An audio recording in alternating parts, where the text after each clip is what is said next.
ओम श्री शक्ति नमः। ओम श्री शक्ति नमः। ओम श्री शक्ति नमः। वैशाख मास में स्नान तर्पण और श्री माधव माधव पूजन की विधि एवं महिमा। अम्बरीश ने पूछा, मुने वैशाख मास के व्रत का क्या विधान है? इसमें किस तपस्या का अनुष्ठान करना पड़ता है? क्या दान होता है? कैसे स्नान किया जाता है और किस प्रकार भगवान केशव की पूजा की जाती है? ब्रह्म ऋषि, आप श्री हरि के प्रिय भक्त तथा सर्वज्ञ हैं, अतः कृपा करके मुझे ये सब बातें बताइए। नारद जी ने कहा, साधु श्रेष्ठ सुनो, वैशाख मास में जब सूर्य मेष राशि पर चले जाए तो किसी बड़ी नदी में, नदी रूप तीर्थ में, नंद नद में, सरोवर में, झरने में, देवकूट में, सर्वत्र प्राप्त हुए किसी किसी भी जलाशय में, बावड़ी में अथवा कुएं आदि पर जाकर नियम पूर्वक भगवान श्री विष्णु का स्मरण करते हुए स्नान करना चाहिए। स्नान के पहले निम्नलिखित श्लोक का उच्चारण करें। यथा ते माधवो मासो बलभो मधुसूदन प्रातःस्नानेमेतास्मिन् फलद पापः। मधुसूदन माधव, वैशाख मास आपको विशेष प्रिय है, इसलिए इसमें प्राप्त स्नान करने से आप शास्त्रों के फल के देने वाले हो और मेरे पापों का नाश कर दे। इस प्रकार कहकर मौन भाव से उस तीर्थ के किनारे अपने दोनों पैर धोले, फिर भगवान नारायण का स्मरण करते हुए विधि पूर्वक स्नान किया। स्नान की विधि इस प्रकार है। विद्वान पुरुष को मूल मंत्र पढ़कर तीर्थ की कल्पना कर लेनी चाहिए। ओम नमो नारायणाय, यह मंत्र ही मूल मंत्र कहा गया है। पहले हाथ में कुछ लेकर विधि पूर्वक आचमन करें तथा मन और इंद्रियों को स्वयं में रखते हुए बाहर भीतर से पवित्र रहे। फिर चार हाथ का चौकोर मंडल बनाकर उसमें निम्नलिखित मंत्रों द्वारा भगवती श्री गंगा जी का आह्वान करें। गंगे गंगे, आप भगवान विष्णु के सम्मुख से प्रकट हुई हो हुई हो। श्री विष्णु ही आपके देवता हैं, इसीलिए आप वैष्णवी कहते हैं। देवी, आप जन्म से लेकर मृत्यु तक समस्त पापों से मेरी रक्षा करो। स्वर्ग, पृथ्वी और अंतरिक्ष में कुल 3.5 करोड़ तीर्थ हैं। ऐसा वायु देवता का कथन है। माता जानवी, वे सभी तीर्थ आपके अंदर मौजूद हैं। देवलोक में आपका नाम नंदिनी और नलिनी हैं। इनके सिवा रक्षा, पृथ्वी, व्यंगना, विश्वकाया, श्री अमृता, विद्याधरी, महादेवी, लोक प्रसादिनी, सेमकरी, जाह्नवी, शांता और शांति प्रदायिनी आदि आपके अनेकों नाम हैं। स्नान के समय इन पवित्र नामों का कीर्तन करना चाहिए। इससे त्रिपद गामिनी भगवती गंगा उपस्थित हो जाती है। 7 बार उपयुक्त नामों का जप करके संपुट के आकार में दोनों हाथों को जोड़कर उनमें जल ले और वो 4, 6 या 7 बार मस्तक पर डाले। इस प्रकार स्नान करके पूर्ववत मृतिका को भी विधिवत अभिमंत्रित करे और उसे शरीर में लाकर का शरीर में ला और उसे शरीर में लगाकर नहा ले। मृतिकाओं को अभिमंत्रित करने का मंत्र इस प्रकार है। अक्षकांते रतक्रांते विष्णुक्रांते वसुंधरे मूर्तिके हरपे माप यन्मया दुष्कृतकर्तम् उददर्दतासैव वरायण कृष्णेन शतभावना नमस्ते सर्वलोकानां परभवारिणि सुव्रते। वसुदेव, आपके ऊपर अश्व और रथ शिला करते हैं। भगवान श्री विष्णु भी वामन अवतार धारण करके आपके एक पैर से नापा था। आपको एक पैर से नापा था। मुक्ति के मैंने जो बुरे कर्म किए हो मृत्यु के मैंने जो बुरे कर्म किए हो, मेरे उस सब पापों को आप हर लो। देवी, सैकड़ों भुजाओं वाले भगवान श्री विष्णु ने बड़ा रूप धारण करके आपके जल से बाहर निकाला था। आप संपूर्ण लोगों को उत्पत्ति के लिए अग्नि के समान होता है। जैसे अग्नि काश से आग प्रकट होती है, उसी प्रकार आपसे संपूर्ण लोग तो उत्पन्न होते हैं। सुब्रते, आप मेरा नमस्कार है। इस प्रकार स्नान करने के पश्चात विधि पूर्वक आचमन करके जल से बाहर निकले। दो दो शुद्ध सफेद सफेद वस्त्र, टूटी चादर धारण करे। तदंतर त्रिलोकी को तर्पण करने के लिए तर्पण करे। सबसे पहले श्री ब्रह्म ब्रह्म ब्रह्म का तर्पण करे, फिर श्री विष्णु, श्री रुद्र और प्रजापति का तत्पश्चात देवता, यज्ञ, नाग, गंधर्व, अप्सरा, असुरगण, करुण सर्प गरुड़ वक्ष जीव जंतु पक्षी विद्याधर मेघ आकाश सारी जीव निराधार जीव पापी जीव तथा धर्मपरायण जीवों को तृप्त करने के लिए मैं उन्हें जल अर्पण करता हूँ। यह कहकर उन सबको जलांजलि दे देवताओं को तर्पण करते समय यज्ञ पवित्र को बाएं कंधे पर डाले डाले रहकर 50 उसे गले में माला की पार्टी कर ले और दिव्य मनुष्यों को ऋषि पुत्र तथा ऋषियों का भक्तिपूर्वक तर्पण करे। सनक सनंदन सनातन और सनत कुमार ये दिव्य मनुष्य हैं। कपिल कपिल आसुरी बोधु तथा पंचशील ये प्रधान ऋषि पुत्र हैं। ये सभी मेरे दिए हुए जल से तृप्त हो। ऐसा कहकर इन्हें जल दे। इसी प्रकार महर्षि अत्रि अंगिरा पुलस्त्य पुलह भट्टु वशिष्ठ वशिष्ठ नारद तथा अन्य अन्य देव ऋषियों एवं ब्रह्म ऋषियों का अक्षत सहित जल के तर्पण करे। इस प्रकार ऋषि तर्पण करने के 50 यज्ञ पवित्र को दाएं कंधे पर करके बाएं घुटने को पृथ्वी पर टेक कर बैठे। फिर अग्निसात सौंपे अभिषेक मान उसम पर कव्य भाट अनल ब्रह्म विशद पितामह आदि तथा मातामह आदि सब लोगों का विधिवत तर्पण करके निम्नांकित मंत्र का उच्चारण करे। ये बांधवा ये येन नय जनमनि बांधवा ते तप्तिव नखिला यान्तु येन अपयस समतोय का दक्षिणम। जो लोग मेरे बांधव न हो, जो मेरे बांधव हो तथा जो दूसरे किसी जन्म में मेरे बांधव रहे हो, वे सब मेरे दिए हुए जल से तप्त हो। उनके सिवा और भी जो कोई प्राणी मुझसे जल की अभिलाषा रखते हो, वे भी तृप्ति लाभ करे। यो कहकर उनके तृप्ति के उद्देश्य से जल गिराना चाहिए। तत्पश्चात विधि पूर्वक आचमन करके अपने आगे कमल की आकृति बनावे और सूर्य देव के नामों का उच्चारण करते हुए अक्षत फूल लाल चंदन और जल के द्वारा उन्हें इतने पूर्वक अध्य दान का मंत्र इस प्रकार है।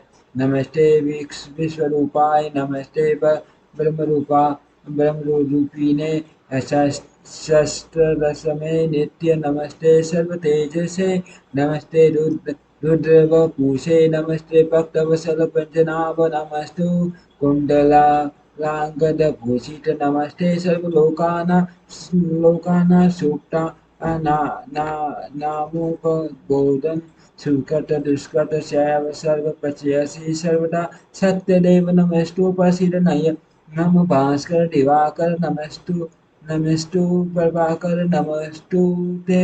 भगवान सूर्य आप विश्वरूप और ब्रह्म स्वरूप हैं। इन दोनों रूपों में आपको नमस्कार है। आप सहस्त्रों किरणों से सुशोभित और सबके तेज रूप हैं। आपको सदा नमस्कार। भक्त वत्सल रुद्र रूपधारी आप परमेश्वर को बारंबार नमस्कार है। कुंडल और अंकर आदि आभूषणों से विभूषित पंचनाभ आपको नमस्कार है। भगवान आप सोए हुए संपूर्ण लोगों को जगाने वाले हैं। आपको मेरा प्रणाम है। आप सदा सबके पाप पुण्य को देखा करते हैं। सत्यदेव आपको नमस्कार है। भास्कर मुझ पर प्रसन्न हो। ये दिवाकर आपको नमस्कार है। प्रभाकर आपको नमस्कार है। इस प्रकार सूर्यदेव को नमस्कार करते 7 बार उनकी प्रदक्षिणा करे। फिर द्विज गौ और सूर्यों का स्पर्श करके अपने घर में जाए। वहाँ आश्रम वासी अतिथियों का सत्कार तथा भगवान की प्रतिमा का पूजन करे। राजन घर में पहले भक्तिपूर्वक जितेंद्रिय भाव से भगवान गोविंद की विधिवत पूजा करनी चाहिए। विशेष वैशाख के महीने में जो श्री मधुसूदन का पूजन करता है उसके द्वारा पूरे 1 वर्ष तक श्री माधव की पूजा से संपन्न हो जाती है। वैशाख मास आने पर सब सूर्यदेव मेष राशि पर स्थित हो तो श्री केशव की प्रसन्नता के लिए उनके व्रतों का संचय करना चाहिए। अपने अभिष्ट की सिद्धि के लिए अन्न जल शक्कर देनों तथा तिल के देनों आदि का दान करना चाहिए। इस कार्य में उनकी कंजूसी उचित नहीं है। जो समूचे वैशाख पर प्रतिदिन सवेरे स्नान करता जितेंद्रिय भाव से रहता, भगवान के नाम जपता और हविष्य भोजन करता, वह सब पापों से मुक्त हो जाता है। जो वैशाख मास में आलस्य त्याग कर एक 24 घंटे एक बार भोजन, न नक्त व्रत केवल रात में एक बार भोजन अथवा अयाचित व्रत बिना मांगे मिले हुए अन्न का एक समय भोजन करता है, वह अपने संपूर्ण अभीष्ट वस्तुओं को प्राप्त कर लेता है। वैशाख मास में प्रतिदिन 2 बार गांव से बाहर नदी के जल में स्नान करना चाहिए। अभिषेक खाकर रहना रहना ब्रह्मचर्य का पालन करना, पृथ्वी पृथ्वी पर सोना, नियम पूर्वक रहना, व्रत, दान, जप, होम और भगवान मधुसूदन की पूजा करना, ये नियम हजारों जन्मों के भयंकर पापों को भी हर लेते हैं। जैसे भगवान माधव ध्यान करने पर सारे पाप नष्ट कर देते हैं, उसी प्रकार नियम पूर्वक किया हुआ माधव मास का स्नान भी समस्त पापों को दूर कर देता है। प्रतिदिन तीर्थ स्नान, तिलों द्वारा पितरों का तर्पण, धर्मगत आदि का दान और श्री मधुसूदन का पूजन ये भगवान को संतोष प्रदान करने वाला है। वैशाख मास में इनका पालन अवश्य करना चाहिए।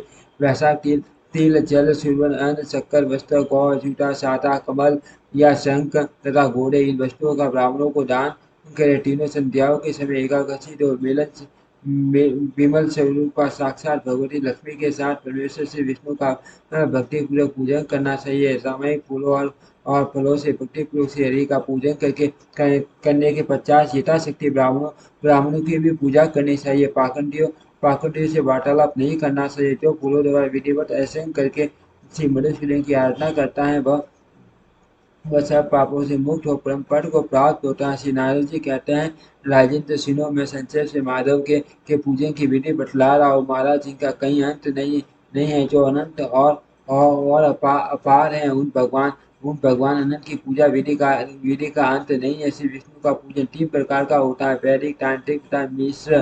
तीनों की बताए हुए विधान से श्री हरि का पूजन करना चाहिए। वैदिक और मिश्र पूजन की विधि ब्राह्मण आदि 3 वर्णों के ही लिए बताई गई है, किंतु तांत्रिक पूजन विष्णु भक्त शूद्र के लिए भी विहित है। साधक पुरुष को उचित है कि शास्त्रोक्त विधि का ज्ञान प्राप्त करके एकादशी और ब्रह्मचर्य पालन करते हुए श्री विष्णु का विधिवत पूजन करे। भगवान की प्रतिमा 8 प्रकार की मानी गई है, शिला में, धातु में, लोहे की बनी हुई, लिपने योग्य मिट्टी की बनी हुई, चित्र में, बालू की बनाई हुई वही मनोमय तथा मणिमय। इन प्रतिमाओं को प्रतिष्ठा स्थापन 2 प्रकार की होती है, एक सरल प्रतिष्ठा और दूसरी असल प्रतिष्ठा। राजन, भक्त पुरुष को चाहिए कि वह जो कुछ भी सामग्री प्राप्त हो, उसी से भक्तिभाव के साथ पूजन करे। प्रतिमा पूजन में स्नान और अलंकार भी अभीष्ट है, अर्थात भगवत देवी ग्रहों को स्नान कराकर पुष्प आदि से श्रृंगार कर देना ही प्रधान सेवा। श्री कृष्ण में भक्ति रखने वाला मनुष्य यदि केवल जल भी भगवान को अर्पण करे तो वह उनकी दृष्टि में श्रेष्ठ है। फिर गंध, धूप, पुष्प, दीप और अन्न आदि का वैद्य अर्पण करने पर तो कहना ही क्या है। पवित्रता पूर्वक पूजन की सारी सामग्री एकत्रित करके पूर्वाग्रह कुशों का आसन बिछाकर उस पर बैठे। पूजन करने वाले का मुख उत्तर दिशा की ओर या प्रतिमा के सामने हो। फिर पाद्री अद्य स्नान तथा हरण आदि उपचारों की व्यवस्था करे। उसके बाद कनिका और केसर से शोभित अष्टदल कमल बनावे और उसके ऊपर श्री हरि के लिए आसन रखे। तरंतर संतर खस, कपूर, केसर तथा अर्घ्य से सुवासित जल के द्वारा मंत्र पाठ पूर्वक श्री हरि को स्नान कराए। वैभव हो ओटपति ने इस तरह की व्यवस्था करनी चाहिए। सर्वं गर्भ में नामक अनुवाक महापुरुष विद्या शस्त्र शीर्षा आदि पुरुष सूक्त तथा साम वेदोक्त निराजना आदि मंत्रों द्वारा शहरियों को स्नान कराए। तत्पश्चात विष्णु भक्त पुरुष वस्त्र, यज्ञोपवीत आभूषण, हार, गंध तथा अनुलेपन के द्वारा पूर्वक भगवान का यथा योग्य श्रृंगार के। पुजारी को उचित है कि वह श्रद्धा पूर्वक पाद्य, आसमनी, गंध, पुष्प, अक्षर तथा ढोप आदि उपहार अर्पण करे। उसके बाद गुड़, खीर, घी, पूरी, मालपुआ, लड्डू, दूध और दही आदि नाना प्रकार के नैवेद्य निवेदन करे। पर्व के अवसरों पर अंगराग लगाना, दर्पण टिकाना, दंत धावन कराना, अभिषेक करना अत्र आदि के बने हुए पदार्थ भोग लगाना, कीर्तन करते हुए नृत्य करना और गीत गाना आदि सेवाएं भी करनी चाहिए। संभव हो तो पति ने ऐसी ही व्यवस्था रखनी चाहिए। ये पूजन के पश्चात इस प्रकार ध्यान करे, भगवान श्री विष्णु का श्री विग्रह का श्याम बन एवं तपाए हुए जाम्बू नद नामक सूर्य के समान तेजस्वी है। भगवान के शंख, चक्र, गदा और पंच से सुशोभित 4 भुजाएं है। उनकी आकृति शांत है। उनका उनका वस्त्र कमल के केसर के समान पीले रंग का है। वे मस्तक पर किरीट किरीट दोनों हाथों में करे, गले में यज्ञ पवित्र तथा उंगलियों में अंगूठी धारण किए हुए हैं। उनके वक्ष स्थल में शिवस्त्र का सीना है। कौस्तुभ मणि उनकी शोभा बढ़ाता है तथा वे वनमाला धारण किए हुए हैं। इस प्रकार ध्यान करते हुए पूजन समाप्त करके घी में डुबोई हुई समिधाओं तथा भविष्य द्वारा अग्नि में हवन करे। आज आज बाघ तथा आगार नामक आहुतियां देने के 50 घट पुण्य अभिषेक का होम करे। तदंतर पुण्य भगवान का पूजन करके उन्हें प्रणाम करे और पार्षदों को नैवेद्य अर्पण करे। उसके बाद मुख शुद्धि के लिए सुगंधित द्रव्य से युक्त तांबूल निवेदन करना चाहिए। फिर छोटे बड़े पौराणिक तथा अर्वाचीन स्त्रोत्र द्वारा भगवान की स्तुति करके भगवान भगवान प्रसन्न होइए ये कहकर प्रतिदिन दंडवत प्रणाम करे। अपना मस्तक भगवान के चरणों में रखकर दोनों भुजाओं को फैलाकर परस्पर मिला दे और इस प्रकार कहे, परमेश्वर मैं मृत्यु रूपी ग्रह तथा समुद्र से भयभीत होकर आपके शरण में आया हूँ। आप मेरी रक्षा कीजिए। तदंतर भगवान को अर्पण की हुई प्रसाद माला आदि को आदर पूर्वक सिर पर चढ़ाए तथा यदि मूर्ति विसर्जन करने योग्य हो तो उसका विसर्जन भी करे। ईश्वरीय ज्योति को आत्म ज्योति में स्थापित कर ले। प्रतिमा आदि में जहाँ भगवान का शरण हो वहीं श्रद्धा पूर्वक पूजन करना चाहिए तथा मन में यह विश्वास रखना चाहिए कि जो संपूर्ण भूतों में तथा मेरे आत्मा में भी राम रहे वे ही सर्वात्मा परमेश्वर इस मूर्ति में विराजमान हैं। इस प्रकार वैदिक तथा तांत्रिक क्रिया योग के द्वारा मार्ग से जो भगवान की पूजा करता है वह सब ओर से अभीष्ट सिद्धि को प्राप्त होता है। श्री विष्णु प्रतिमा की स्थापना करके उसके लिए सुदृढ़ मंदिर बनवाना चाहिए तथा पूजा कर्म की सुव्यवस्था के लिए सुंदर फुलवारी भी लगवानी चाहिए। बड़े बड़े पर्वों पर तथा प्रतिदिन पूजा कार्य का भलीभांति निर्वाह होता रहे। इसके लिए भगवान के नाम से खेत बाजार कस्बा और गांव आदि भी लगा देना चाहिए। योग करने से मनुष्य भगवान के सायुज्य को प्राप्त होता है। भगवत दिव्य ग्रह की स्थापना करने से सार्वभौम सम्राट के पद को मंदिर बनवाने से तीनों लोगों के राज्य को पूजा आदि की व्यवस्था करने से ब्रह्मलोक को तथा इन तीनों कार्यों के अनुष्ठान से मनुष्य भगवत सायुज्य को प्राप्त कर लेता है। केवल अश्वमेध यज्ञ करने से किसी को भक्ति योग की प्राप्ति नहीं होती। भक्ति योग को तो वही प्राप्त करता है जो पूर्ण रीति से प्रतिदिन श्री हरि की पूजा करता है। राजन वह श्री शुभ कल्याण का साधक है जो भगवान श्री कृष्ण को साष्टांग प्रणाम करने के कारण दूसरी हो रहा है। नेत्र भी वही अत्यंत सुंदर और तप शक्ति से संपन्न है जिनके द्वारा श्री हरि का दर्शन होता है। वही बुद्धि निर्मल और चंद्रमा तथा संघ के समान उज्ज्वल है जो सदा श्री लक्ष्मीपति के चिंतन में संलग्न रहती है तथा वही जीवा मधुभाषिनी है जो बारंबार भगवान नारायण का स्तमन किया करती है। स्त्री और शूद्रों को भी मूल मंत्र के द्वारा श्री हरि का पूजन करना चाहिए तथा अन्य वैष्णव जनों को भी गुरु गुरु गुरु गुरु की बताई हुई पद्धति से श्रद्धापूर्वक भगवान की पूजा करनी उचित है। राजन ये सब प्रसंग मैंने आपको बता दिया। श्री माधव का पूजन परम पावन है। विशेष वैशाख मास में आप इस प्रकार पूजन अवश्य करना। सूर्य कहते हैं वह ऋषि का इस प्रकार पत्नी सहित मंत्र बेटा महाराज अम्बरीश को उपदेश दे उनसे पूजित वो विदा लेकर देव ऋषि नारद जी वैशाख मास में गंगा स्नान करने के लिए चले गए। लोक में जिनका पावन सूर्य फैला हुआ था उन राजा अम्बरीश ने भी मुनि की बताई हुई वैशाख मास के विधि का पुण्य बुद्धि से पत्नी सहित पालन किया। ओम श्री शक्ति नमः। ओम श्री शक्ति नमः। ओम श्री शक्ति नमः। ओम श्री शक्ति नमः।